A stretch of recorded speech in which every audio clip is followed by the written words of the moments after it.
Hi வணக்கம் மக்களே. காலையில் என்னோடய டெலகிராம் சேனலில் நான் சொல்லியிருந்தேன் 23,065 இருக்கும்போது நான் சொல்லியிருந்தேன் ஒரு ஸ்ட்ராங்கான ஒரு ரெசிஸ்டன்ஸ் லைன். இந்த லைன் 23,100, 106 இல்லை 105. பட் இந்த ட்ரெண்ட் லைன் வந்து ரொம்ப வெரி குரூஷியலான ஒரு ட்ரெண்ட் லைன். ஆல் டைம் ஹையிலேருந்து போட்ட இந்த ட்ரெண்ட் லைனை பிரேக் பண்ணிருச்சு இப்போதைக்கு. அதாவது 1:28 1:28 1:30 மணி. இது வந்து 3:15 வரைக்கும் இந்த மாதிரி மேலே சஸ்டைன் ஆயிருந்துச்சு அப்படின்னா மறுபடியும் மார்க்கெட்டு அப் ட்ரெண்டை நோக்கி போகும். ஃபஸ்ட் டார்கெட்டு 23,800, அதுக்கப்புறமாட்டிக்கு செகண்ட் டார்கெட் வந்து அப்படியே 25 வரைக்கும் போகிறதுக்கும் அப்புறம் ஆல் டைம் ஹையை தொடுறதுக்கும் வாய்ப்பு இருக்குது. ஓகேயா? ஸோ வந்து இது வந்து கிளியரான ஒரு சார்ட்டோடைய ப்ரைஸ் ஆக்ஷன் பிரகாரம் உள்ள ஒரு டீல். இப்போ நம்மளுடைய இண்டிகேட்டர் பேஸில் இது என்ன சொல்லிகிட்டு இருக்கு அப்படின்னு பார்ப்போம். ஃபஸ்ட்டு வந்து நம்ம வால்யூம் பார்ப்போம்.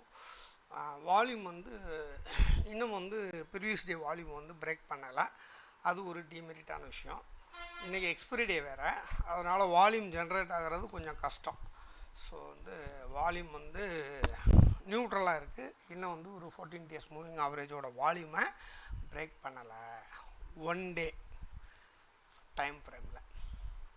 இது வந்து எக்ஸ்பிரி டே இந்த மாதத்தோட எக்ஸ்பிரி டேயோடைய வெர்டிக்கல் லைன். அடுத்து வந்து நம்மளுடைய சூப்பர் ட்ரெண்ட் என்ன சொல்லுது அப்படின்னா, சூப்பராக வந்து பை சிக்னலில் தான் இருக்குது. இந்த இடம் வந்து ஒரு சப்போர்ட்டாகவும், அடுத்த சப்போர்ட்டு இதுவாகவும், அடுத்த சப்போர்ட்டு இந்த சூப்பர் ட்ரெண்டோடைய எண்டு லைன். இதோட ஆங்கிளை பற்றி நான் வந்து வேறு ஒரு இண்டிகேட்டர்ஸு பாடத்தில் சொல்லியிருக்கேன். இந்த சூப்பர் ட்ரெண்டோடைய அந்த ஆங்கிளை வந்து நம்ம எப்படி வந்து மானிட்டர் பண்ணணும், எது வந்து நம்ப தகுந்தது. இப்போ இதுக்கும் நிறைய வித்தியாசம் இருக்கும். இது வந்து ஃபெயில் ஆகியிருக்கிறதுக்கு காரணம் என்ன, இது ஃபெயில் ஆகிறதுக்கு காரணம் என்ன அப்படிங்கிறது எல்லாத்தையுமே வந்து நான் வந்து இண்டிகேட்டர்ஸோடைய என்னுடைய டெலகிராம் சேனலில் வந்து டிஸ்கஸ் பண்ணியிருக்கேன். ஓகே, இப்போ இது வந்து ஓகே, நமக்கு வந்து பாசிட்டிவ் சைன். அதுக்கடுத்து நமக்கு வந்து என்னுடைய ஃபேவரட் இண்டிகேட்டர் வந்து சிபிஆர். எப்போவுமே 1 day டைம் ஃப்ரேமில் நம்ம வந்து சிபிஆர் வச்சோம்னா இது மந்த்லி சிபிஆர் தான் ஓப்பன் ஆகும். ஸோ மந்த்லி சிபிஆரோடைய டாப்பை வந்து இது சென்ட்ரல் பைவட். இந்த சென்ட்ரல் பைவட்டுக்கு டாப் பைவட்டுக்கு மேலே க்ளோஸ் இது வரைக்கும் வச்சுருக்கு.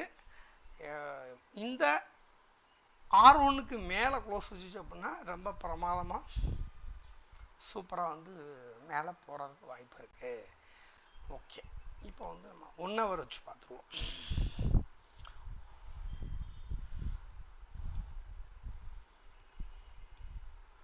ஒன் ஹவர் வந்து இது ஒரு அழகாக வந்து ஒரு ரிவர்சல் சிபிஆர் வந்து ஃபார்ம் ஆகிருக்கு. Narrow CPR previous week high R1 support எடுத்து போயிட்டுருக்கு. என்றைக்கு மார்ச் 18ஆம் தேதியிலேருந்து மேல் நோக்கி போகுது. இந்த கேப்பை வந்து கொஞ்சம் ஒரு ஹரல்டு, இந்த கேப்பை வந்து ஃபில் பண்ணுறதுக்கு மார்க்கெட்டு கொஞ்சம் ட்ரை பண்ணலாம். ஏன்னா ரீடெஸ்ட்டு இங்கே வந்து இப்படி ரீடெஸ்ட் எடுத்துகிட்டும் போகிறதுக்கு வாய்ப்பு இருக்குது, இல்லை ரீடெஸ்ட் எடுத்து இங்கே ஒரு விக் அடிச்சுட்டு மேலே போகிறதுக்கும் வாய்ப்பு இருக்குது. ஆனால் நம்ம குளோபல் நியூஸு நல்லா இருந்துச்சு. எக்கனாமிக் நியூஸு ஆல்ரெடி இந்தியாவை பொறுத்த வரைக்கும் எக்கனாமிக் பாயிண்ட் ஆஃப் வியூ வந்து நல்லா தான் இருக்குது. ஸோ வந்து அதெல்லாம் நம்ம அப்புறம் பார்ப்போம்.